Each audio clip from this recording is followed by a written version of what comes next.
Shalom, salam kerajaan semuanya.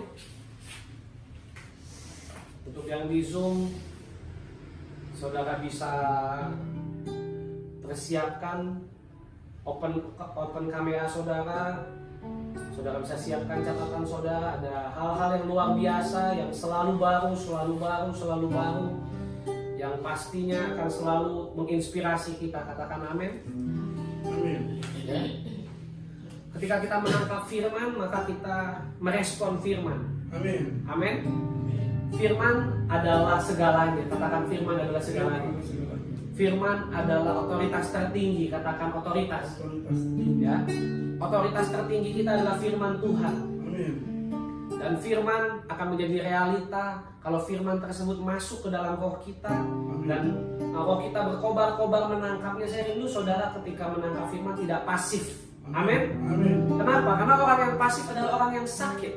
Amin. Tapi orang yang sehat, mereka akan berekspresi, mereka akan Ya. merespon firman, mereka akan menanggap firman. Dan ketika firman dikatakan yes, dikatakan amin, maka firman akan masuk dan firman akan mengerjakan kebenaran di dalam hidup kita, dan firman itu akan membuat apa yang kita dengar menjadi kenyataan. Amin. Ya.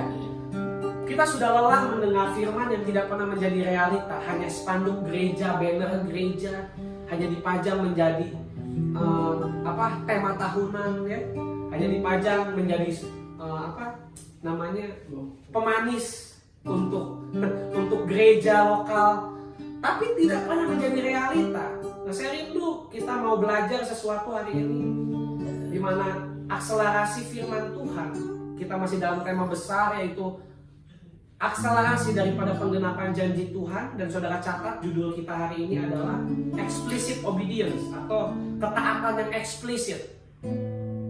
Kita mau belajar tentang explicit obedience, yang tentunya tidak bisa dipisahkan antara ketaatan dan penggenapan daripada janji Tuhan. Yang mengerti katakan amin. Amin. Ya, saya rindu ketika kita masuk mengerti daripada ketaatan yang Tuhan mau, maka kita dapat mengerjakannya secara volunteer freely, Ya. atau secara sukarela. Siapa yang mau menjadi volunteer Tuhan? Lambaikan tangan. Amin. Kita mau menjadi sukarelawan Tuhan, sehingga kita melakukan firman bukan dengan keterpaksaan. Katakan bukan dengan terpaksa, Bukan dengan terpaksa. melainkan dengan volunteer freely, dengan sukarela. Amin. Amin. Saya rindu kita di tempat ini melakukan firman tidak bergumul. Sama-sama katakan tidak bergumul. Tidak bergumul. Ya. Saya rindu kita menjadi pelaku-pelaku firman tanpa pergumulan, melainkan dengan volunteer freely atau kerelaan. Dan ini tidak mungkin terjadi ketika kita tidak memahami definisi yang benar.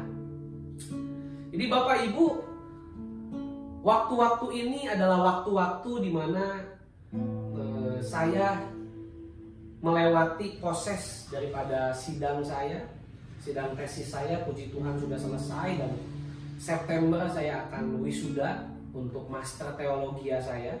Puji Tuhan, saya sudah dipersiapkan Tuhan untuk jenjang yang lebih tinggi, dan saya sedang mempersiapkan diri di dalam ketaatan saya.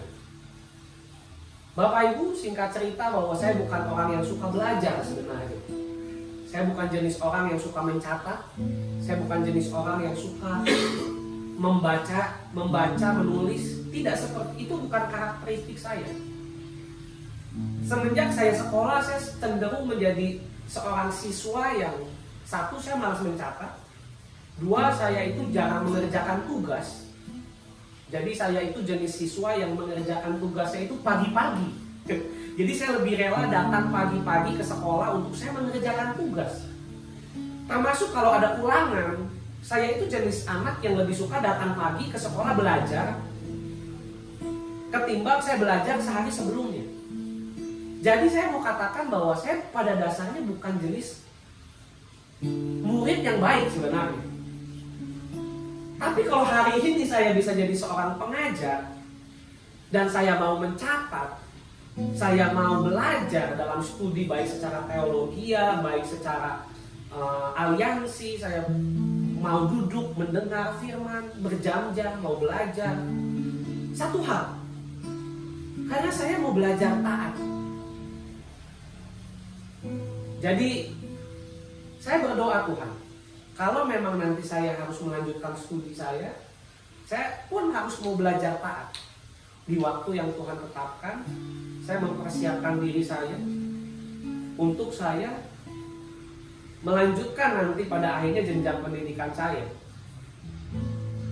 Tapi hari-hari ini saya mau katakan bahwa terkadang belajar itu bukan menjadi sesuatu yang menyenangkan. Kalau pada dasarnya kita tidak suka belajar, tidak suka mencatat. Tapi hari ini saya cuma mau katakan Tuhan Yesus bilang kita ini adalah murid.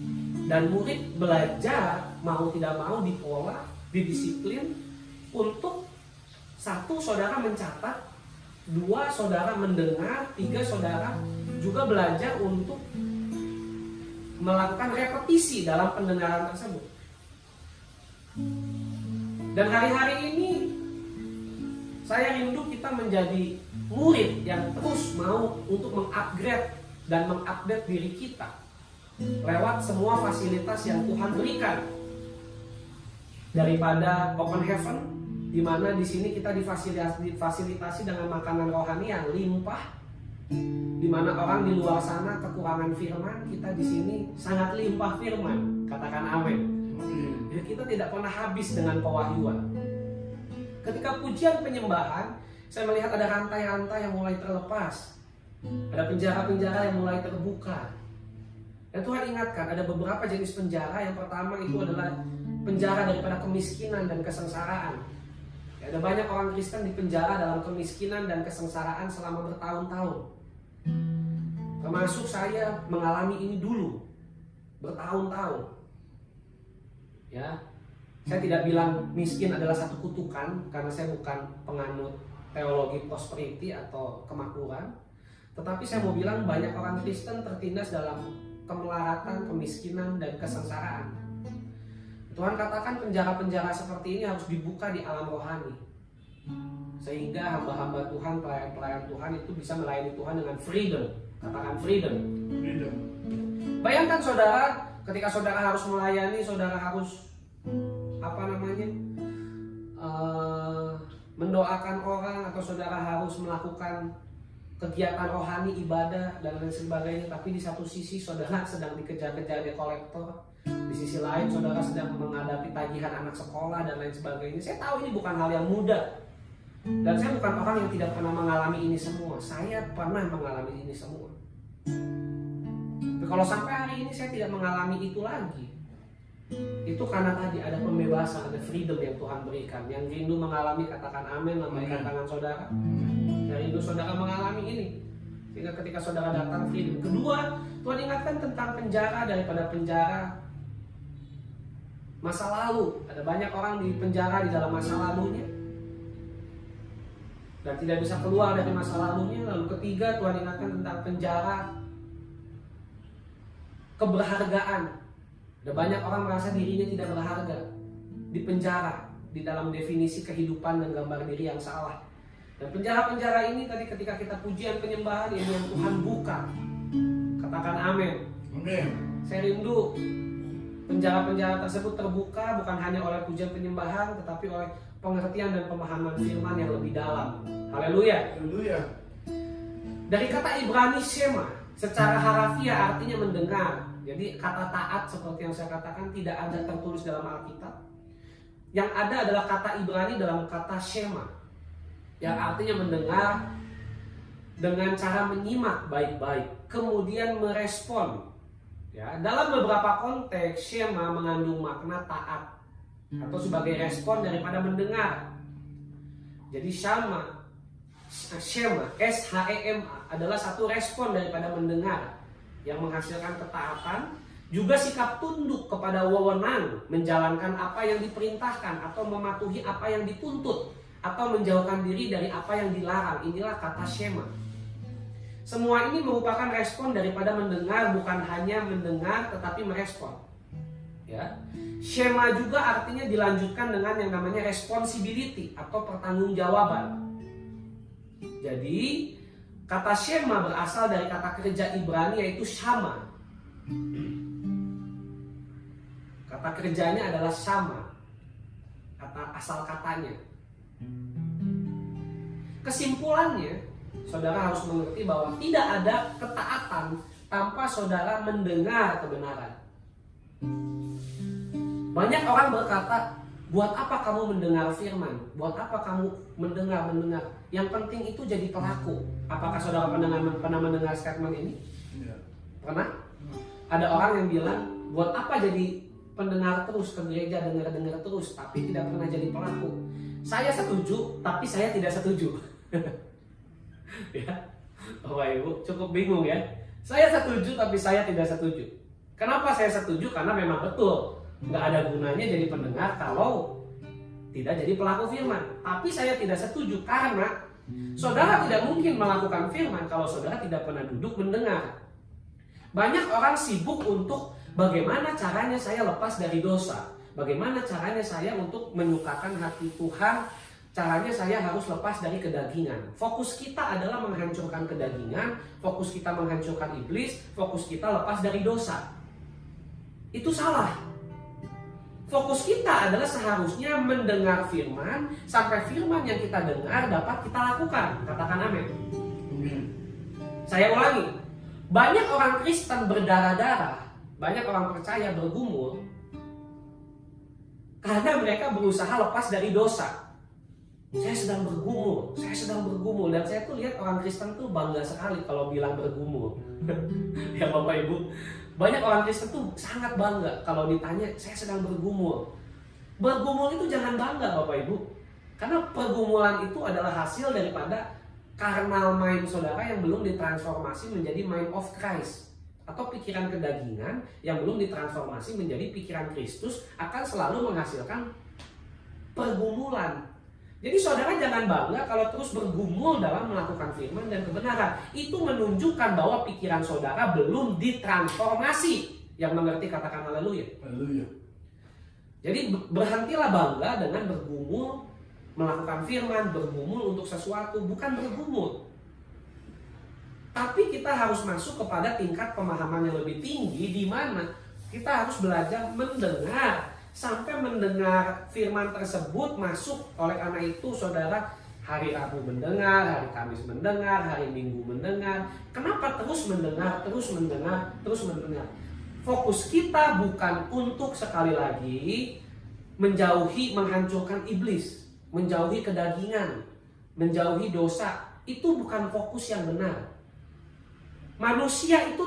Otak manusia itu tidak mengerti kata jangan. Coba saudara perhatikan anak kecil yang sedang bertumbuh.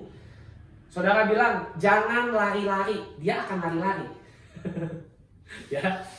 Jangan loncat-loncat, dia loncat-loncat.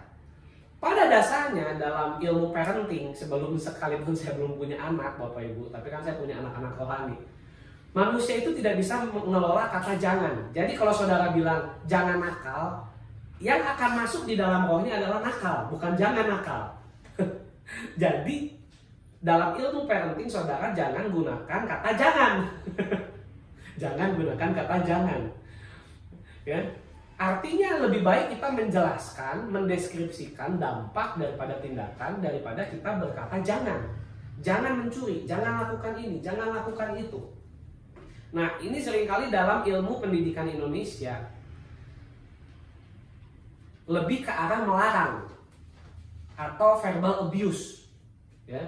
Jadi ada 5 bahasa kasih dan orang katakan ya bahasa kasihnya verbal abuse. Gitu. Dikit-dikit diteriaki, dikit-dikit jangan, dikit-dikit jangan loncat-loncat, jangan lari-lari. Anakmu itu bukan robot, dia itu manusia bernafas. Kalau saudara suruh dia nggak boleh loncat-loncat, nggak boleh ngapa-ngapain, ya udah suruh dia jangan bernafas, ya dia diem. Kan seperti itu ya. Selama manusia, seperti saudara di kantor ya, saudara di kantor lalu atasan saudara bilang jangan ketawa-ketawa, diem, kerjakan yang benar. Nah ini kan saudara bukan robot, saudara itu bisa berekspresi, saudara perlu bersosialisasi. Jadi kita perlu mengerti bahwa mendengar adalah kunci daripada kita bisa melakukan kebenaran. Ya. Apa definisi explicit obedience? Definisi explicit obedience adalah ketaatan yang akurat dan presisi, catat, sesuai ukuran iman yang lahir dari mendengar firman. Jadi explicit obedience adalah ketaatan yang akurat, presisi, sesuai ukuran iman yang lahir dari mendengar firman. Inilah yang disebut explicit obedience. Jadi ketaatan yang akurat dan presisi. Tidak lebih, tidak kurang. Ya. Ketika seseorang dibilang, kamu jangan banyak bicara, lalu dia diam. Setelah dia diam dibilang, kamu kok diam terus? Ngomong dong. Kadang kan manusia seperti itu ya. Nah, yang dimaksud dengan presisi itu bukan berarti artinya jangan terlalu banyak bicara, jangan juga diam. Nah, kadang orang bilang, Pak Pendeta maunya apa sih? Saya ngomong salah, saya diem salah. Yang saya maksud itu presisi. Presisi akurat, tidak lebih, tidak kurang. Saudara kebanyakan ngomong salah, diem terus juga salah. Memang kedua-duanya salah. Yang benar itu akurat, katakan akurat. Akurat itu artinya tidak lebih, tidak kurang. Jadi ketaatan yang presis, ketaatan yang eksplisit adalah ketaatan yang akurat, yang tepat. Kalau saudara diminta bikinin teh manis gulanya 3 sendok, ya saudara kasihlah. Bikinkan teh manis, jangan dikasih pecin 3 sendok, micin 3 sendok. Atau juga jangan dikasih gulanya cuma 2 sendok. Atau jangan juga dikasih gulanya 4 sendok. Diminta gulanya 3 sendok, ya 3 sendok. Diminta 4 sendok, ya 4 sendok. Itu yang disebut taat. Jangan saudara bilang, kayaknya 1 sendok saja gulanya supaya tidak terlalu manis. Itu namanya tidak taat. Karena tadi explicit obedience adalah ketaatan yang akurat, presisi, percis sesuai yang diminta. Kalau diminta 4 sendok di buku panduan, ya lakukanlah 4 sendok. Itulah yang disebut explicit obedience. Karena manusia ini kadang berimprovisasi di luar harusnya. Saya tidak bilang improvisasi salah, tapi improvisasi harus dilakukan pada waktu yang tepat. Nah, ketaatan yang eksplisit adalah tidak melakukan improvisasi. Ketika kita menerima satu instruksi, lakukanlah sesuai instruksi. Ya, jadi pahami dulu, inilah definisi daripada ketaatan yang eksplisit atau explicit obedience. Pertanyaan selanjutnya, apa dampak dari ketaatan yang eksplisit? Ya. Kita mau baca Roma 5 ayat 17 sampai 19. Sebab jika oleh dosa satu orang, maut telah berkuasa oleh satu orang itu. Ini Adam yang pertama. Dosa masuk karena Adam pertama, satu orang. Yang lebih menerima sebab jika dosa satu orang, maut telah berkuasa oleh satu orang itu. Jadi karena satu orang Adam pertama, dosa berkuasa atas seluruh manusia. Maka lebih lagi mereka yang telah menerima kelimpahan kasih karunia dari anugerah kebenaran yang akan hidup dan berkuasa oleh karena satu orang, yaitu Yesus Kristus. Yesus adalah Adam yang terakhir. Sebab itu sama seperti oleh satu pelanggaran semua orang beroleh penghukuman, demikian pula oleh satu perbuatan kebenaran semua orang menerima pembenaran. Perhatikan, oleh ketaatan satu Yesus, kita semua terhisap kepada ketaatan satu orang tersebut. Itulah hebatnya ketaatan Yesus. Jadi kegagalan kita terhisap kepada ketaatan Yesus, katakan amin. Ya. Yang pertama, dampak daripada ketaatan adalah ketaatan yang eksplisit adalah membawa berkat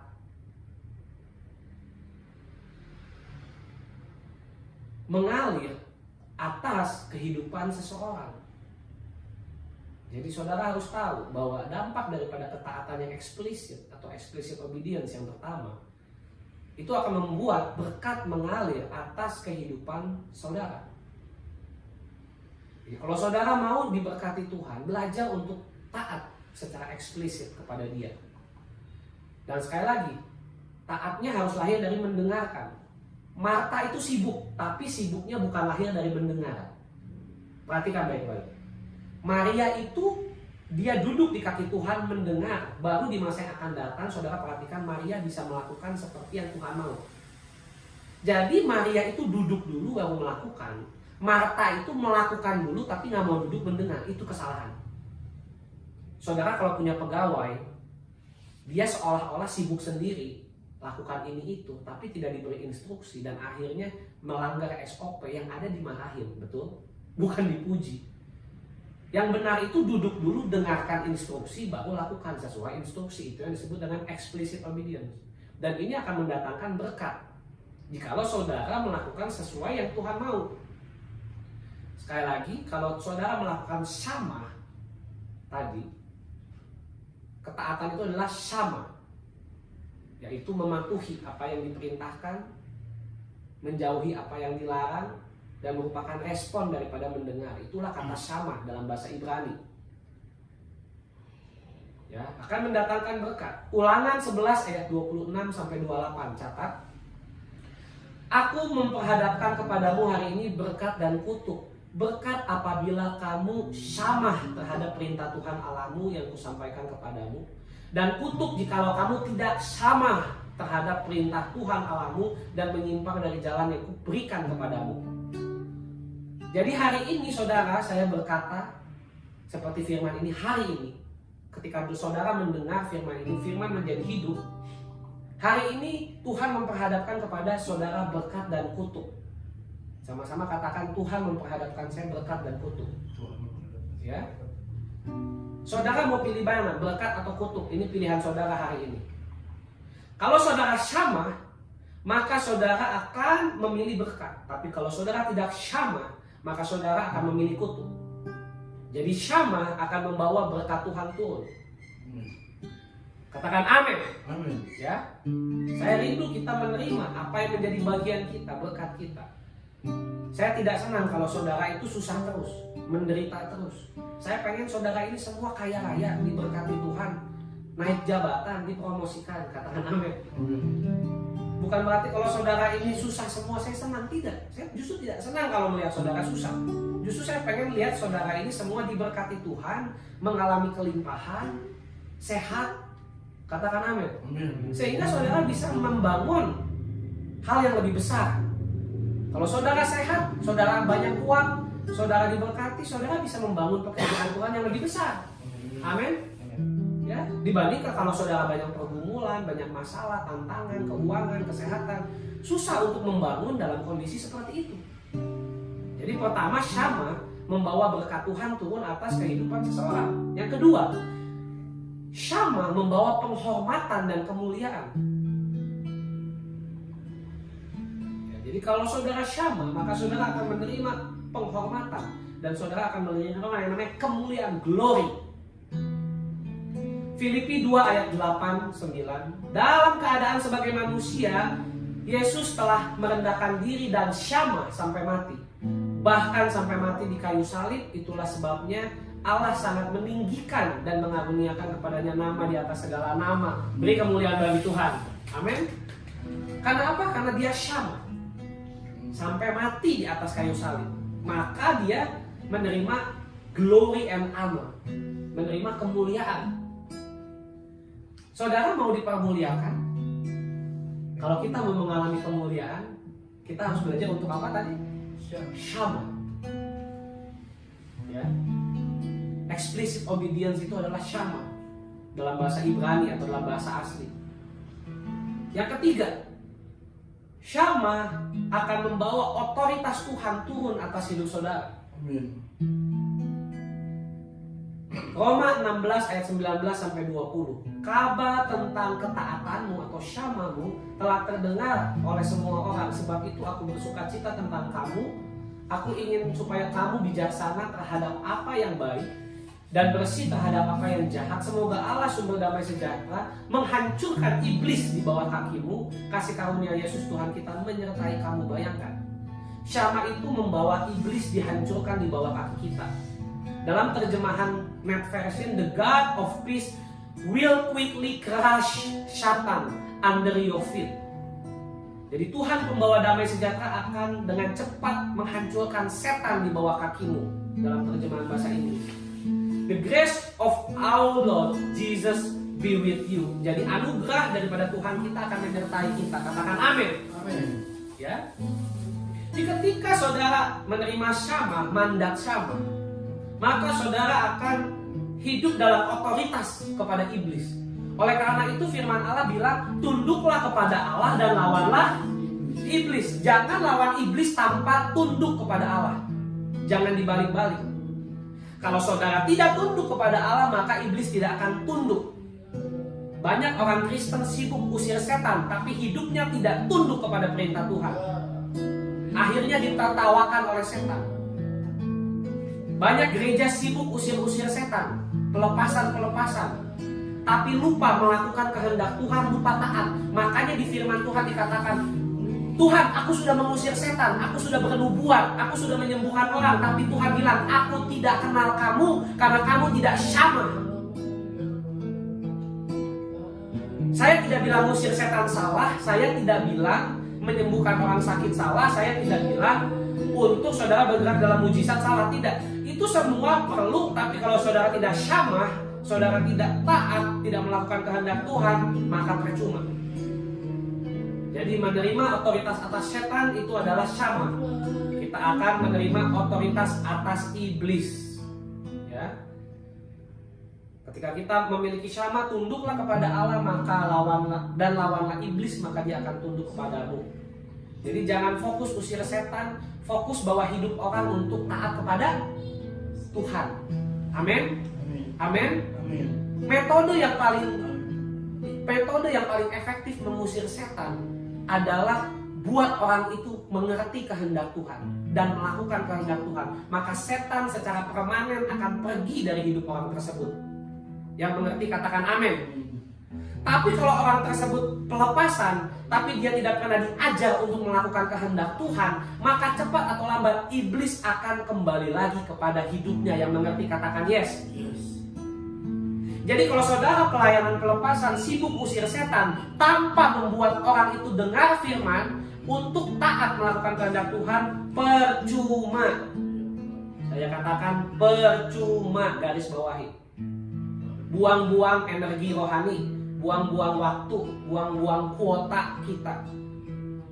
Oleh karena itu saudara di sini duduk mendengar firman supaya setan tidak lagi berkuasa atas hidupmu. Katakan amin. Lambaikan tanganmu, siapa yang sudah lelah hidupnya diperbudak oleh setan? Yang sudah lelah hidupnya diperbudak oleh setan? Ya? Diperbudak setan itu enak atau tidak? Enak atau tidak? Tidak enak ya? Kalau diperbudak setan itu tidak enak, maka duduklah dengar firman. Supaya pemikiran kita terbuka, maka kita bisa melakukan syamah. Dan kita bebas dari perbudakan setan. Yang kelima, syamah akan membawa rest atau membawa saudara ke tempat perhentian. Yang kelima, syamah akan membawa rest atau membawa saudara ke tempat perhentian. Ibrani 3 ayat 17 sampai 18. Dan siapa yang akan ia murkai 40 tahun lamanya? Bukankah mereka yang berbuat dosa dan mayatnya berkelimpangan di padang gurun? Ini bangsa Israel yang tidak taat, tidak syamah.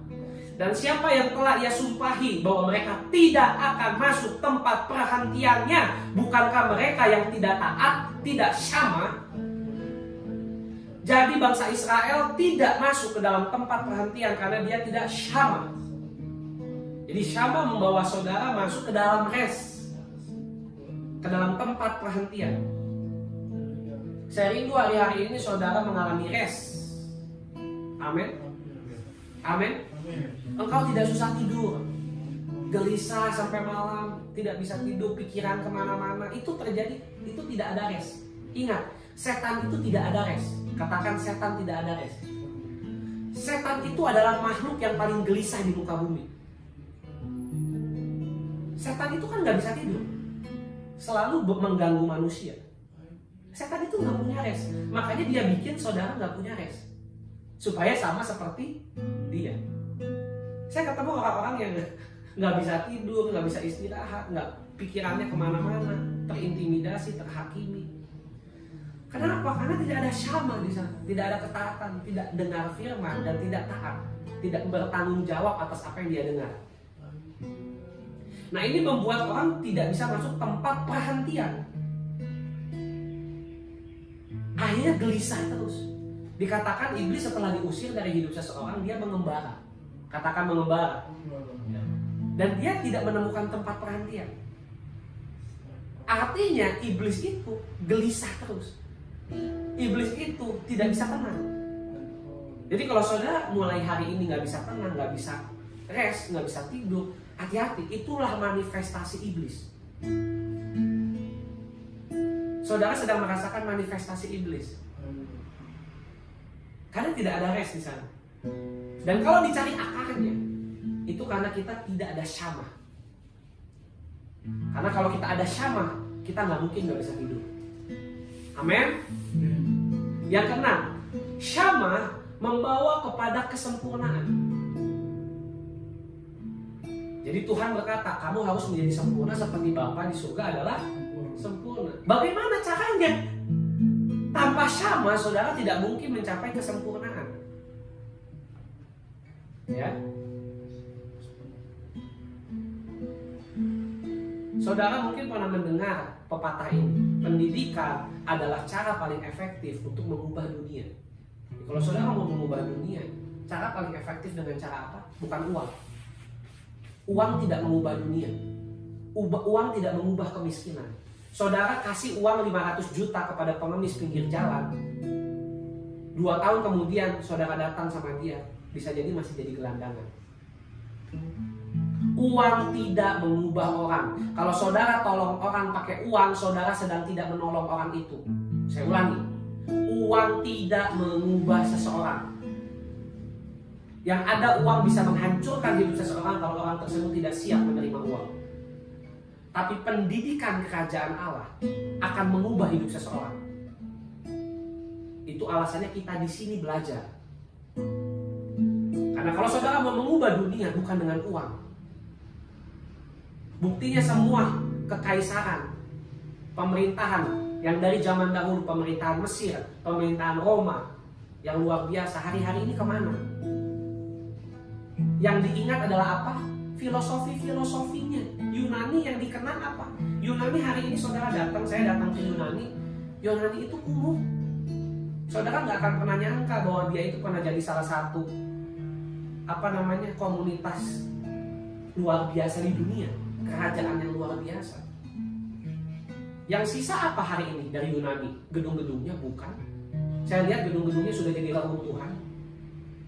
Yang tersisa hari ini adalah filosofi orang Yunani. Betul? Filsafat. Artinya kekayaan yang sesungguhnya bukan uang, bukan gedung, tetapi hikmat dan pengetahuan. Itulah kekayaan portable atau aset portable. Jadi ketika saudara menerima syamah, saudara akan dibawa kepada kesempurnaan. Katakan amin. Mau menjadi sempurna seperti Yesus? Amin. Saudara harus syamah. Saudara harus punya explicit obedience. Maka saudara akan menerima janji Tuhan. Karena poin pertama tadi, saudara taat, saudara diberkati Tuhan. Kalau saudara tidak taat, saudara memilih kutuk. Yang ketujuh, syamah adalah bentuk daripada manifestasi iman yang nyata. Jadi Paulus bilang, kalau kamu bilang kamu punya iman tapi tidak punya perbuatan, aku akan tunjukkan imanku dengan perbuatanku. Karena iman tanpa perbuatan hakikatnya adalah mati. Jadi syamah memanifestasikan iman menjadi realita. Ibrani 11 ayat 7. Karena iman maka Nuh dengan petunjuk Allah tentang sesuatu yang belum kelihatan, perhatikan, dengan syamah, dengan taat mempersiapkan bahtera untuk menyelamatkan keluarganya. Dan karena syamah, karena iman, ia menghukum dunia dan ia ditentukan untuk menerima kebenaran sesuai dengan imannya. Jadi iman Nuh dimanifestasikan dengan ketaatan, dengan syamah. Jadi kalau saudara punya syamah, saudara akan memanifestasikan iman saudara dari tidak terlihat menjadi terlihat. Lebih baik satu gagasan yang direalisasikan daripada 1000 gagasan yang tidak pernah menjadi kenyataan. Lebih baik satu firman yang saudara dengar dan saudara lakukan daripada 1000 ayat yang saudara hafal namun tidak pernah saudara lakukan. Tapi lebih baik kalau saudara tahu 1000, hafal 1000 dan melakukan 1000 itu jauh lebih baik. Ya, jangan diputar-putar. Kalau diputar-putar, saya cuma hafal 1 ayat, yang penting saya melakukan kan. Ya, enggak begitu. Kalau saudara pun tahu lebih banyak dan melakukan lebih banyak, puji Tuhan. Baik, itulah 7 poin daripada syama, daripada ketaatan, explicit obedience yang hari ini kita pelajari. Saya rindu pada saat ini angkat tangan saudara. Bapak Yesus Roh Kudus berkati mereka yang mendengar firman. Biarlah kami menjadi pelaku, menjadi syama, bertanggung jawab atas apa yang kami dengar, untuk kami mengimpartasi, merealisasikan firman jadi realita. Katakan amin. Dan kemanapun anak-anakmu ini pergi, biarlah mereka berhasil. Biarlah hari ini mereka memilih berkat bukan kutuk. Biarlah hari ini mereka mengingat uang bukan solusi, tetapi takut pengenalan akan Tuhan adalah solusi daripada kemiskinan dan kekurangan. Kami mau mengubah mindset kami mau mengubah pikiran kami yang karnal. Biarlah saat ini Roh Kudus transformasi pikiran anak-anakmu dengan firman, supaya kemiskinan pergi dari hidup kami, supaya kesusahan pergi dari hidup kami, supaya sakit penyakit pergi. Karena seringkali sakit penyakit datang karena kebodohan kami, bukan karena salah Tuhan. Biarlah kami belajar mendengar firman, supaya kami tidak sakit-sakitan, supaya kami tidak miskin terus, kami tidak susah terus, tetapi kami bisa bangkit dari keterpurukan kami karena kami mendengar firman, kami taat, kami syama, dan berkat tercurah atas hidup kami. Terima kasih Tuhan, biarlah impartasi kebenaran firman Tuhan mengalir bagi setiap kami pagi hari ini yang terkoneksi dengan Open Heaven. Dalam nama Yesus, salam damai sejahtera Tuhan sampai kedatangan Tuhan yang kedua kalinya. Haleluya, haleluya, amin. Beri kemuliaan bagi Tuhan. Selamat hari Minggu saudara. Tuhan Yesus memberkati kita semua.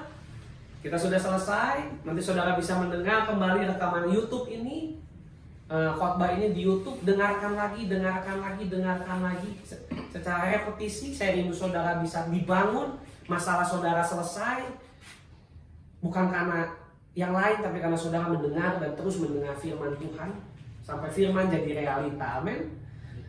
Selamat hari Minggu. Tuhan Yesus memberkati kita semua. Salam kerajaan. Shalom everyone. Welcome to Open Heaven Ministry.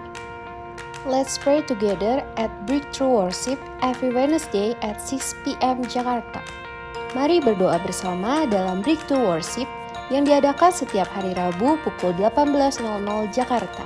Let's join the apostolic class to learn more deeply about God's Word every Thursday at 6 p.m. Jakarta.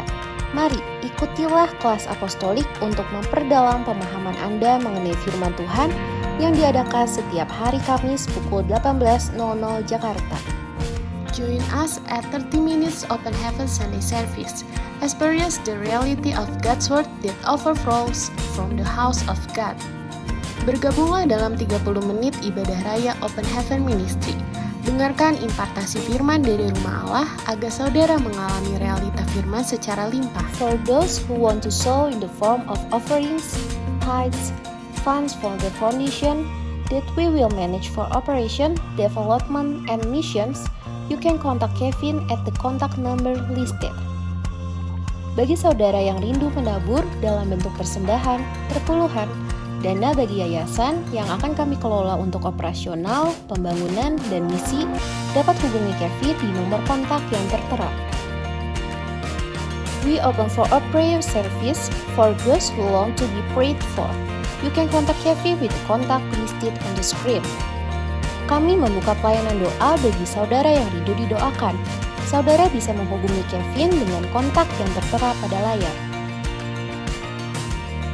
You can follow the Foundation social media and also visit the Foundation website to obtain information about the Foundation event. Saudara bisa mengikuti sosial media yayasan dan juga mengunjungi website yayasan untuk memperoleh informasi seputar kegiatan yayasan. See you again at the next event. God bless. Sampai berjumpa di acara berikutnya.